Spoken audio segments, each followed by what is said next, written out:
L'affaire du déménagement d'Annabelle. Abonne-toi et like la vidéo. L'histoire commence en 1970, lorsqu'une jeune infirmière nommée Donna reçoit une poupée Raggedy Ann en cadeau d'anniversaire de sa mère. La poupée, grande et en tissu, semble innocente au premier abord. Donna vit dans un appartement avec une colocataire, Angie, également infirmière. Peu de temps après avoir reçu la poupée, Donna et Angie commencent à remarquer des phénomènes étranges. La poupée semble bouger toute seule. Au début, les mouvements sont subtils, la poupée change légèrement de position.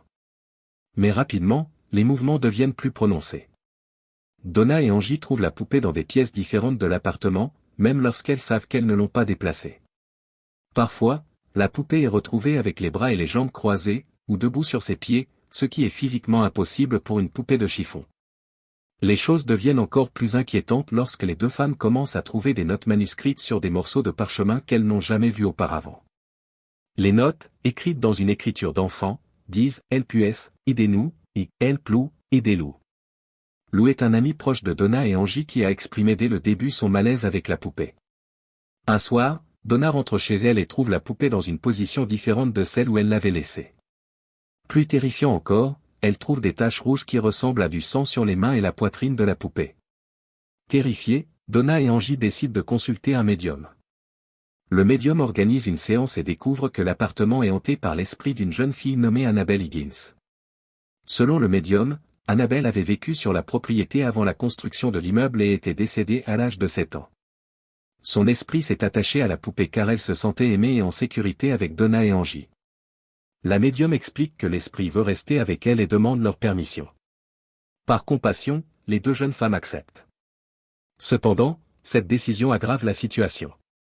Lou, qui passe souvent du temps dans l'appartement, commence à faire des cauchemars récurrents dans lesquels Annabelle tente de l'étrangler. Un jour, alors qu'il est seul avec Angie dans l'appartement, ils entendent des bruits étranges provenant de la chambre de Donna. Lou entre dans la chambre, ressent une présence maléfique derrière lui et est soudainement attaqué par une force invisible. Il se retrouve avec des griffures profondes et douloureuses sur sa poitrine, qui guérissent de manière anormalement rapide. Réalisant que la situation est devenue dangereuse, Donna et Angie contactent un prêtre épiscopal, le père Egan, qui à son tour contacte les célèbres enquêteurs paranormaux Ed et Lorraine Warren. Les Warren s'enquêtent et concluent que la poupée n'est pas possédée par l'esprit d'un enfant, mais manipulée par un démon cherchant à posséder une âme humaine. L'esprit d'Annabelle Higgins était une ruse pour obtenir la sympathie et l'acceptation des jeunes femmes. Les Warrens décident de confisquer la poupée pour empêcher toute nouvelle activité maléfique. Lors du trajet de retour chez eux, leur voiture connaît des problèmes mécaniques inexplicables, presque provoquant plusieurs accidents.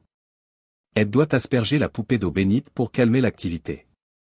Une fois chez eux, les Warrens placent Annabelle dans une vitrine en verre spécialement construite dans leur Occulte Museum, un espace dédié aux objets démoniaques et hantés qu'ils ont collectés au fil des ans. Une pancarte sur la vitrine avertit de ne pas toucher la poupée. Malgré cela, plusieurs incidents continuent de se produire. Un prêtre qui visite le musée et se moque de la puissance de la poupée a un accident de voiture presque fatal en rentrant chez lui. L'histoire d'Annabelle a été popularisée par les films de la série Conjuring et les spin-offs qui suivent, mais la véritable histoire de la poupée Raggedy Ann reste l'un des récits paranormaux les plus effrayants et convaincants de l'histoire des enquêtes surnaturelles. Annabelle est toujours conservée dans le musée des Warrens, rappelant à tous la présence troublante et maléfique qui peut habiter même les objets les plus innocents.